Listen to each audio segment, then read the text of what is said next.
इदम श्री सद्गुरुवे नमः। जन्म शताब्दी पुस्तक माला 68। राम का नाम ही नहीं, राम का काम भी। डे 6। परम पूज्य गुरुदेव वंदे माँ की दैवीय ऊर्जा को अपने अंतस में अनुभव करते हुए, उनके दिव्य प्रेम के विस्तार को अनुभव करते हुए, परम पूज्य गुरुदेव का ये दिव्य प्रेम, ये अनंत प्रेम पूरे ब्रह्मांड में फैल रहा है, पूरे विश्व में फैल रहा है और हर किसी के हृदय को स्पर्श कर रहा है। कोई किसी भी देश में हो, किसी भी जाति में हो, किसी भी धर्म में हो, इससे अंतर नहीं है। ये दिव्य लेखनी सभी के अंतःकरण को बदल रही है, सभी को प्रतीत से पावन बना रही है। ऐसा मन में भाव मानसिक रूप से जप करते रहेंगे और फिर याद करेंगे कि परम पूज्य गुरुदेव ने कल हमें बताया उंगली माल जी के एग्जाम्पल से कि कैसे उनका जीवन महात्मा बुद्ध ने बदल दिया। और उसको बदलने का क्या कारण था? उसको बदलने का कारण ये था कि महात्मा बुद्ध ने जब अपना ट्रांसफॉर्मेशन करने का संकल्प लिया तो उन्होंने पूरा ट्रांसफॉर्मेशन किया। उन्होंने ऐसा नहीं किया कि उपासना के टाइम पर तो वो ऋषि मुनि दिखाई दे रहे हैं और उसके बाद उपासना से बाहर निकले और जब क्षेत्र में निकले तो वो राक्षस जैसे लग रहे हैं। तो गुरुदेव हमसे भी कह रहे हैं कि हमें बहरूपिया नहीं बनना, हमें अपने मुखौटों को उतार देना है। हमने ना बहुत सारे मुखौटे पहन रखे हैं। हमारे भीतर की सच्चाई को कोई भी नहीं जानता और हम अपनी सच्चाई को स्वयं को भी नहीं बताना चाहते कई बार। तो गुरुदेव कह रहे हैं महाराज जी, तब हमारी अकल, हमारे विचार, हमारे क्रियाकलाप, हमारे व्यवहार इस तरीके से हो जाते हैं जैसे दैत्य के होने चाहिए। और जब हम कोठरी में चले जाते हैं तब हम देवता बन जाते हैं। और फिर आपका क्या होता है, जब हम रामलीला में जाते हैं तो लक्ष्मण बन जाते हैं। जब रामलीला खत्म हो जाती है तब हमारा बाप दुनिया की अपेक्षा करता है, तब हम दुनिया हो जाते हैं। अच्छा, तो आप यह सब करते हैं? हाँ साहब, हमारा नाम बहरूपिया है। बहरूपिया कैसा होता है? बहरूपिया ऐसा होता है जो कभी सिपाही बन जाता है, कभी हनुमान जी बन जाता है, कभी स्त्री बन जाता है, कभी बाबा जी बन जाता है। बहुरूपिया तरह तरह के मुखौटे बांधकर तरह तरह का बन जाता है। अच्छा, तो अब मेरी समझ में आया कि आपने बहुरूपिया का धंधा कर रखा है। जब हम पूजा में जाते हैं तो भगत बन जाते हैं और अच्छा जब हम बाजार में जाते हैं तब हम शैतान बन जाते हैं। अच्छा, तो आप कितनी तरह के लिबास बना लेते हैं? गुरुजी, आपको तो अभी मालूम ही नहीं। हमने तो अपने पास बहुत तरह के लिबास, बहुत तरह की पोशाकें बनाकर रखी हैं। ठीक उसी तरह से जैसे ड्रामा खेलने वाले हैं। वे कभी दाढ़ी लगाकर महात्मा बन जाते हैं, कभी मुकुट लगाकर राजा बन जाते हैं, कभी झाड़ू लेकर भंगी बन जाते हैं, कभी क्या बन जाते हैं। हम तरह तरह के वेश बना सकते हैं और तरह तरह की शक्लें बना सकते हैं। अच्छा, तो आप यही धंधा करते हैं? नहीं साहब, कभी कभी हम भजन भी कर लेते हैं। कमाल है, आपने तो जिंदगी का त्रिमुख बिठाया है। नहीं साहब, हम त्रिमुख क्यों बैठाए? हम तो धंधा करते हैं, मखौल करते हैं, मजाक उड़ाते हैं। भाई साहब, भजन की भर्त्सना बंद कर दीजिए, क्योंकि फिर इससे आपको शिकायत होगी। आप ये कहेंगे कि हमारी सारी मेहनत बेकार चली गई और हमें आपको कुछ फायदा नहीं हुआ। देखो, यहाँ पर गुरुदेव जो हमें तत्व दर्शन समझाना चाह रहे हैं वो ये समझाना चाह रहे हैं कि हम लोग अलग अलग रोल्स में हैं अपने जीवन में और हमारे सबके अलग अलग रोल हैं। एक संतान जब जन्म लेती है तो अगर बेटे के जैसे जन्मी तो वो एक बेटा है। फिर वो धीरे धीरे बड़ा होगा तो एक दोस्त बनेगा। फिर कहीं ना कहीं अथॉरिटेटिव होंगी जो घर में मेड्स हैं उनके लिए वो एक मालिक बनेगा। फिर स्कूल में जाकर उसको टीचर होंगे तो वो एक स्टूडेंट बनेगा। We are playing different roles all over the life. एक लड़की है, फिर वो एक पति बनेगा, लड़की है तो पत्नी बनेगी, फिर एक वो भाई बहन भी होगा। फिर अलग अलग रिश्तों के लिए उसकी एक अलग अलग इमेज होगी। मामा है तो अलग, चाचा है तो अलग, बुआ है तो अलग। तो जब ये मानव जीवन मिलता है तो इसके साथ बहुत सारे रोल्स एसोसिएट हो जाते हैं और हमारा जो मुखौटा है वो हर रोल के लिए अलग होता है। और गुरुदेव कह रहे हैं आप जैसे भीतर से हो वैसे बाहर से रहो ना। ऐसा क्यों होता है कि आप मामा से मिले तो अलग, चाचा से मिले तो अलग, आप बाजार में गए तो अलग, आप दोस्तों के साथ हो तो अलग, आप रिश्तेदारों के साथ हो तो अलग। ये जो है ना, ये जो हमने आवरण ओढ़ रखे हैं, ये हम अपने आप को ही धोखा दे रहे हैं, अपने आप को ही अपने आप का ही नुकसान कर रहे हैं यहाँ पर हम। कि हम उपासना करते हैं, भगवान के मंदिर में 1 घंटा बैठी, हमने खूब उपासना करी, 1 घंटा अच्छे से गायत्री जप किया और रात में जब अपने दोस्तों के संग बैठे तो दारू की बोतल खोल के दारू पी लिया। और ये it's not about boys now, आजकल फीमेल्स भी खूब ड्रिंक करती है, खूब स्मोक करती है। शहरों में जाएंगे तो हमें दिखाई दे जाएगा। तो ये कौन सा है कि घर में माता पिता ने कहा उपासना करने के लिए तो उपासना कर लिया, नहीं भी कहा, हमारे को पता है कि उपासना मैंडेटरी है, करनी चाहिए, तो हमने 1 घंटा गायत्री, राम, राधा, जो भी नाम हम लेते हैं वो लिया। और फिर हमारा जब माहौल बदला, सोसाइटी बदली, तो हम उनके रंग में रंग गए। उनको बदलने की जगह, उनको सही समझाने की जगह हमने सिगरेट उड़ानी शुरू कर दी, सुट्टे उड़ा रहे हैं हम, और हम दारू पी रहे हैं, हम गालियां दे रहे हैं, हम झूठ बोल रहे हैं। गुरुदेव कह रहे हैं ऐसा नहीं होता, आप अपने व्यक्तित्व को बदलिए। आपको, हमें करना यही है कि मैं क्या हूं हम ये जान लें। आई एम अ सोल, मैं क्या हूं, मैं एक आत्मा हूं। I am a soul playing all the roles. हमें ये सारे रोल्स निभाने हैं, पर जो सोल का मूल तत्व है हम उसको तो याद रखें। मैं सोल हूं, परम प्रकाश हूं आत्मा का। मैं हैप्पीनेस हूं, मैं शक्ति हूं, मैं साहस हूं, मैं ईश्वर हूं एक अंश में। तत्वमसी, मैं वो परमेश्वर हूँ एक अंश में, और मुझे ये सारी भूमिकाएं निभानी है, ये सारे रोल्स निभाने हैं। पर जब हम इन रोल्स को निभाने आते हैं तो हमारी वृत्तियां हम पर हावी हो जाती हैं। हम एक पिता है तो हम अपने बच्चों को कंट्रोल करना चाहते हैं, अगर हम एक बॉस है तो हम अपने एम्प्लॉयज को कंट्रोल करना चाहते हैं। मतलब हम वो जो मूल रूप है ना हमारा, सत्य का, प्रेम का, करुणा का, संवेदना का, उसको कहीं भूल जाते हैं।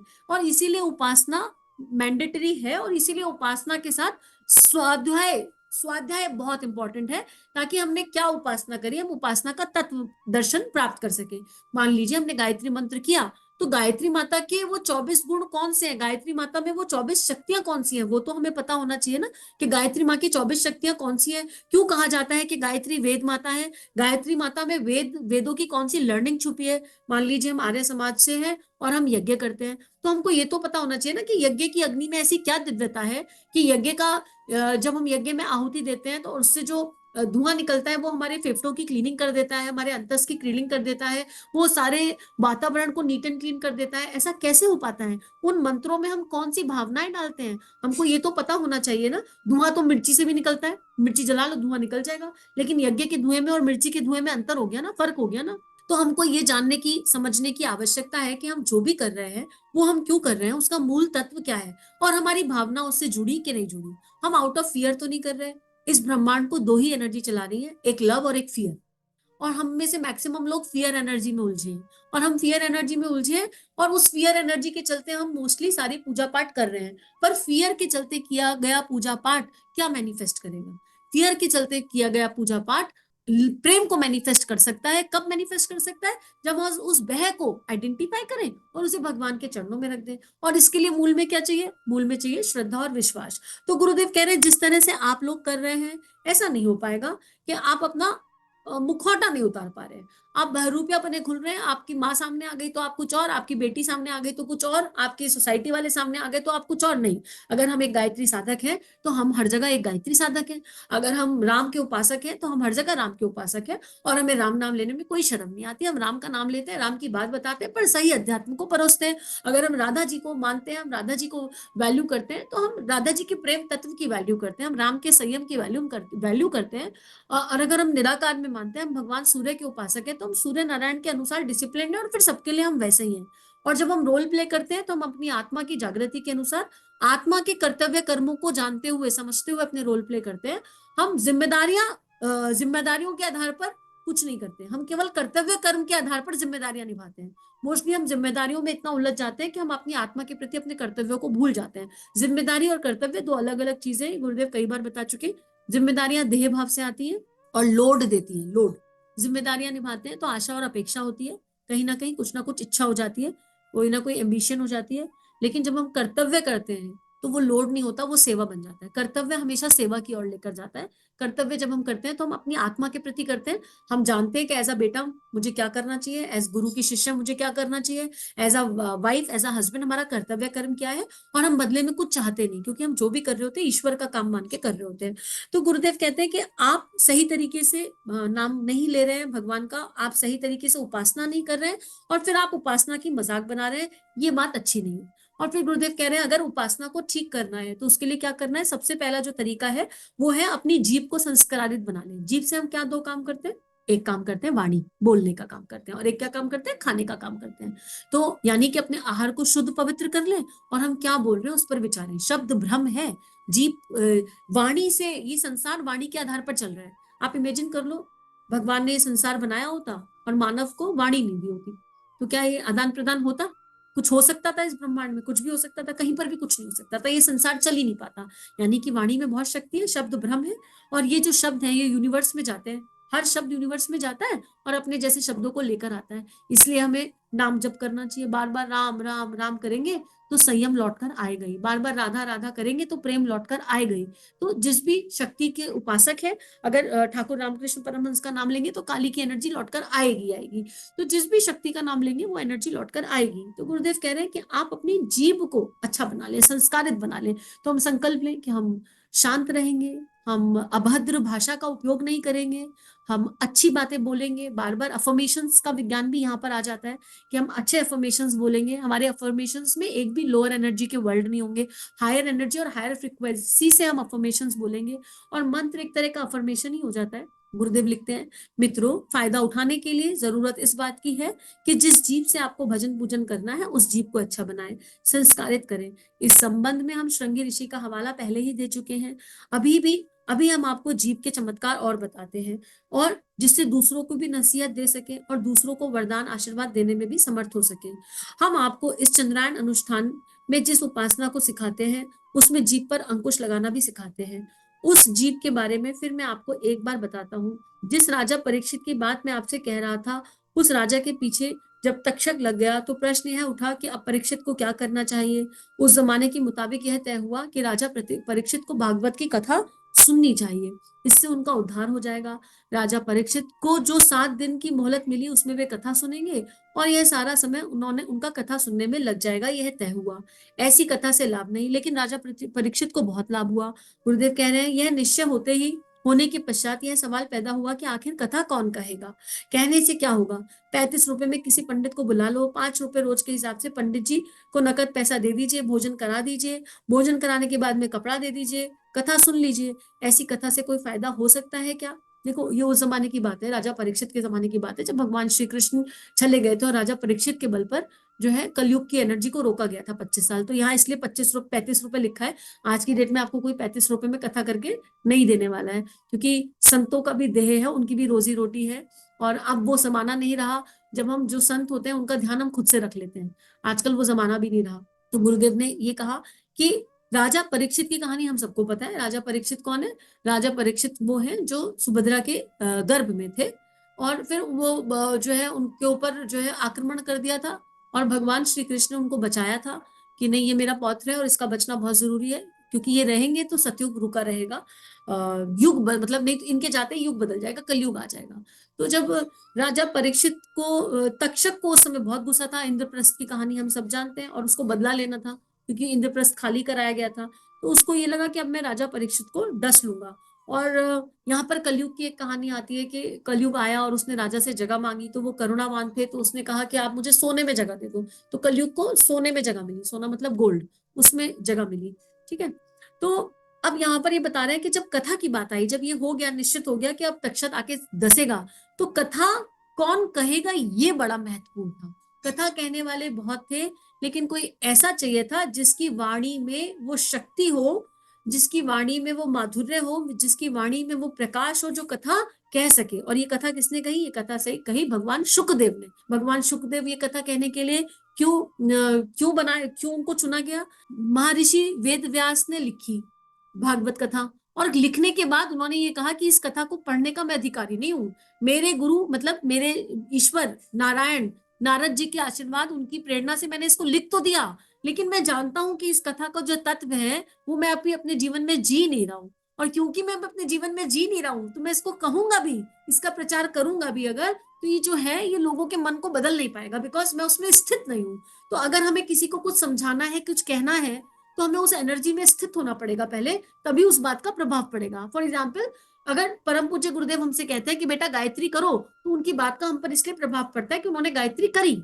परम पूज्य गुरुदेव कहते हैं स्वाध्याय करो, तो इसलिए प्रभाव पड़ता है कि उन्होंने अनंत स्वाध्याय किया, चारों वेदों का भाष्य किया, सारे उपनिषदों का भाष्य किया। वो जो भी हमसे कह रहे हैं वो उन्होंने किया है अपने जीवन में, और क्योंकि अपने जीवन में उन्होंने वो सब किया है, इसलिए उसका असर हम पर होता है और अच्छा वाला होता है। ये देह जब आपसे कुछ कह रही है, स्वाध्याय के माध्यम से आपके कान में जा रहा है और आप पर असर हो रहा है, वो इसलिए हो रहा है कि परम पूज्य गुरुदेव वंदे माँ के सानिध्य में इस देह की रगड़ाई और घिसाई बराबर चल रही है, स्वयं का अध्ययन हो रहा है, चीजें बदल रही हैं, अंतर आ रहा है, इसलिए आपका और हमारा कनेक्शन स्ट्रांग हुआ है।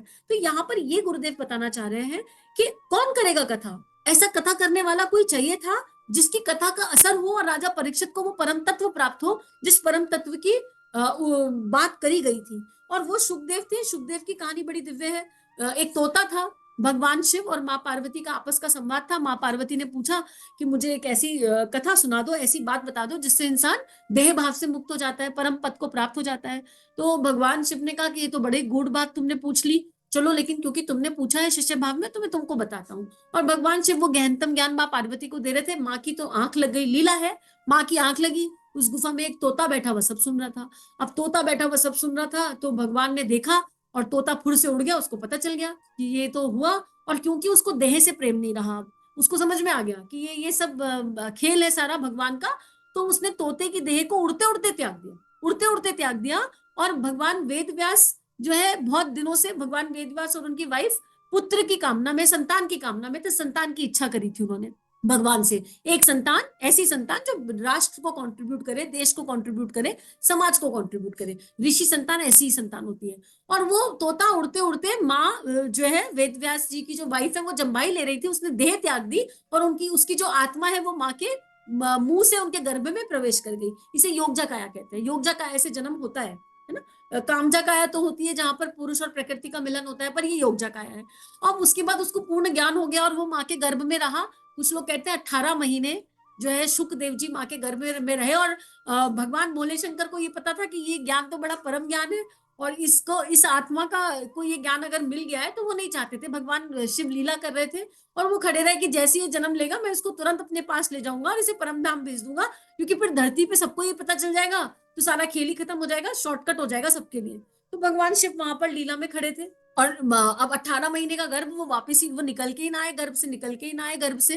तो फिर जो है प्रार्थना करी नारायण से, भगवान नारायण से। और चतुर्भुज रूप में नारायण आए और उन्होंने सुखदेव को आशीर्वाद दिया कि वो इसलिए बाहर नहीं आ रहे थे कि मैं बाहर आऊंगा तो माया है, ये माया मुझे डस लेगी और महामाया में मैं उलझ जाऊंगा और ये सारा ज्ञान छूट जाएगा। आत्मा के पास तो सारा ज्ञान है, इसलिए सुखदेव वापस नहीं आ रहे थे, निकल नहीं रहे थे।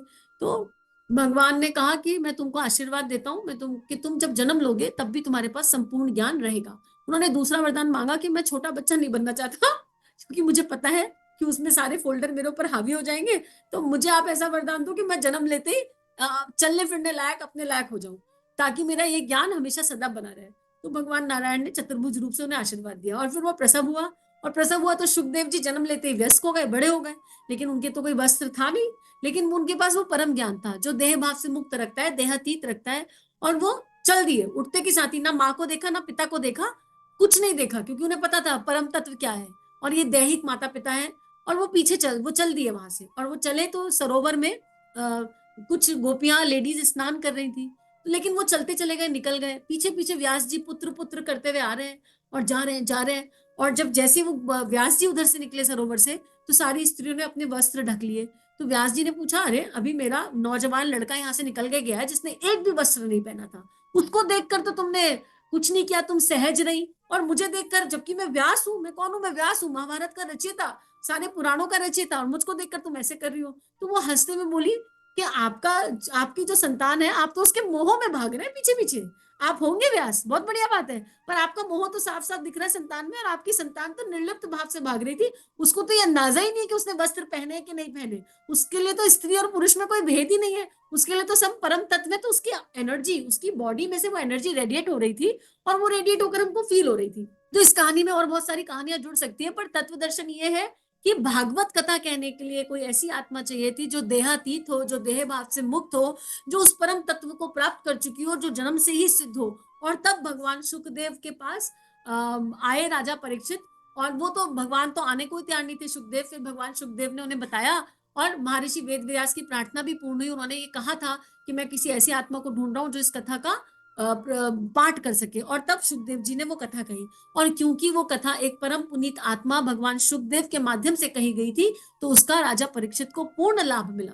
तो गुरुदेव हमें यही समझा रहे हैं कि हम अपनी वाणी को इतनी दिव्य बना लें अभ्यास प्रयास के करके, जब हम गुरुदेव का भौपू बनकर कहीं जाए और गुरुदेव की बात बताएं तो सामने वाली आत्मा पर प्रभाव पड़ता चला जाए। बस इतनी बात गुरुदेव हमें बताना चाह रहे हैं कि बेटा मुझे क्या चाहिए, मैं सब कुछ लिख गया। मुझे क्या चाहिए, मुझे यंत्र चाहिए। कौन सी यंत्र? जो इस दिव्य लेखनी को, ऋषियों की लेखनी को, संतों की लेखनी को पूरी दुनिया में फैला सके, हर किसी के पास पहुंचा सके। मुझे ऐसे यंत्र चाहिए। और उसको फैलाने के लिए वाणी का उपयोग करना पड़ेगा ना, भगवान गुरुदेव की बात बताने के लिए वाणी का उपयोग करना पड़ेगा। अब अगर इस वाणी में मिलावट है और हम भयरूपिया जीवन जी रहे हैं, अगर हमारी वाणी दिन भर झूठ बोलती है, गाली देती है, लोगों के बारे में धारणा बनाती है, बुराई भलाई में उलझी भी है, मिथ्या मैं में उलझी भी है, मोह माया में उलझी भी है, तो ये वाणी वैसी वाणी नहीं हुई ना जो गुरुदेव का काम कर सके, गुरुदेव की बात सुना सके, गुरुदेव की बात कर सके, ऋषियों की संतों की बातों को रिपीट करके बता सके। कॉपी पेस्ट करना है हमको, देखो कॉपी पेस्ट करना है, लेकिन नकल के लिए भी अकल तो लगती है ना, है ना। तो प्रेम वाली अकल की बात गुरुदेव कर रहे हैं।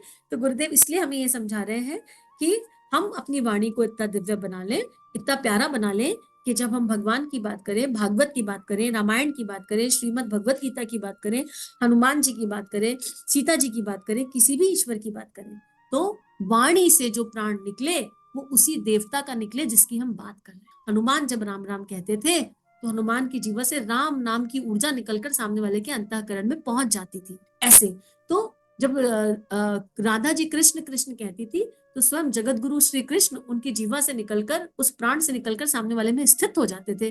तो जब हम गुरुदेव की बात करें, ईश्वर की बात करें, तो हमारे भीतर से वो प्राण निकल जाए, क्योंकि हम है ही नहीं, देहातीत हैं, हम है ही नहीं, और ईश्वर का वो प्राण निकलकर सामने वाली चेतना में, उसके अंतःकरण में स्थित हो जाए। वाणी ऐसी हो जो सामने वाले के अंतःकरण को स्पर्श कर ले, उसके दिल को स्पर्श कर ले। तो करमपुर जी गुरुदेव कह रहे हैं कौन सी कथा का लाभ होता है।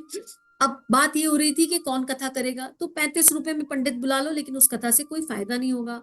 कृष्ण भगवान कब पैदा हुए थे, उनका ब्याह कब हुआ था, वे कब बुढ़े हुए, उनकी लड़ाई कब हुई, यह कहानी आप सुन लीजिए, कोई भी सुना सकता है, पर भागवत कथा कोई नहीं सुना सकता। भागवत किससे सुनी जा सकती है, भागवत उस मुंह से सुनी जा सकती है जिसकी वाणी में से मंत्र की शक्ति निकलती हो। कोई भी सुना देगा, नहीं साहब कोई भी सुना देगा, आप कैसी बातें करते हैं, कोई भी सुनाएगा तो मात्र किस्सा रह जाएगा, कोई भी सुनाएगा तो मात्र किस्सा रह जाएगा, लेकिन उस बात का, उस लीला का तत्व दर्शन मिस हो जाएगा, वो खो जाएगा। तो रामायण सुना दीजिए, रामायण सुनाने से क्या होगा, रामायण की कथा सुनिए। रामचंद्र थे, उनके 3 भाई थे, एक बाप था, राम जी को वनवास हो गया, बीवी को जंगल लेकर चले गए, वहां रावण सीता जी को चुरा कर ले गए, सीता जी की खोज के लिए राम जी ने हनुमान जी को भेजा, हनुमान जी को भेजने के बाद फिर युद्ध हुआ, उन्होंने रावण को मार डाला, फिर सीता जी घर आ गई, धोबी ने शिकायत की, सीता जी को निकाल दिया, हो गई रामायण खत्म। देखो गुरुदेव ने कितनी शॉर्ट में रामायण कर दी, खत्म हो गई रामायण। अब ये रामायण से कोई प्रभाव पड़ा अंदर, कोई कोई खास बात हुई। लेकिन जब वही रामायण वाल्मीकि जी का आवाहन करके और श्री तुलसीदास जी का आवाहन करके उनकी शरणागति के भाव के साथ, उनको शरणागत होकर, गुरु की शरणागत होकर पढ़ी जाती है, तो उसका प्रभाव होता है। नहीं, गुरुदेव ने 5 लाइन में रामायण पूरी कर दी। तो गुरुदेव यही कह रहे हैं कि ऐसे कथा सुनकर हम वैकुंठ को नहीं जा पाएंगे, ऐसे कथा सुनाकर भी हम वैकुंठ को नहीं जा पाएंगे। तो अगर हमें भगवान का नाम लेना है, अगर हमें गुरुदेव का अच्छा वाला यंत्र बनना है, गुड गर्ल बनना है, गुड बॉयज बनना है, गुरुदेव का भोपू बनना है, तो इस जीवा के माध्यम से तो हम आराधना करेंगे, गुरुदेव का काम इस जीवा के माध्यम से तो करेंगे। तो चलिए संकल्प लेते हैं कि जीव रूपी इस इंद्रिय को संयमित आहार देंगे, सात्विक उचित आहार देंगे, और अपनी वाणी पर चेक लगाएंगे। अपनी वाणी पर हमारी जो इंटेंशंस हैं, वाणी पर चेक मतलब हमारी भावना सबके लिए कल्याण की होगी, सबके लिए प्रेम की होगी, और आत्म विकास की होगी। हर समय आत्म विकास, आत्म निर्माण समाज की सबसे बड़ी सेवा। इस सूत्र को बार बार दोहराएंगे, अफर्मेशन के जैसे बार बार दोहराएंगे, और जब ऐसा होगा तो वाणी पर अपने आप ईश्वर आकर स्थापित हो जाएंगे, और जब उन्हें जो काम वाणी से लेना होगा देह की, वो अपने आप ले लेंगे। तो इसी के साथ आज की बात गुरु चरणों में अर्पित समर्पित। समूह की शक्ति को बहुत बहुत आभार। इदम श्री सद्गुरुवे नमः, इदम श्री सद्गुरुवे नमः। जय हिंद। अगर ये वीडियो आपके लाइफ में बदलाव ला रहे हैं, ये भावनाएं आपके अंतःकरण को स्पर्श कर रही हैं और आपके जीवन में परिवर्तन आ रहा है, तो इन वीडियोस को विश्वव्यापी बना दीजिए। चैनल को लाइक कीजिए, सब्सक्राइब कीजिए, और इस कंटेंट को जहाँ जहाँ तक पहुँचा सकते हैं पहुँचा दीजिए, ताकि दिव्य विश्व वसुंधरा जागृत हो सके, ऋषियों की और संतों की लेखनी सभी के अंतःकरण बदल सके। जय हिंद, जय भारत।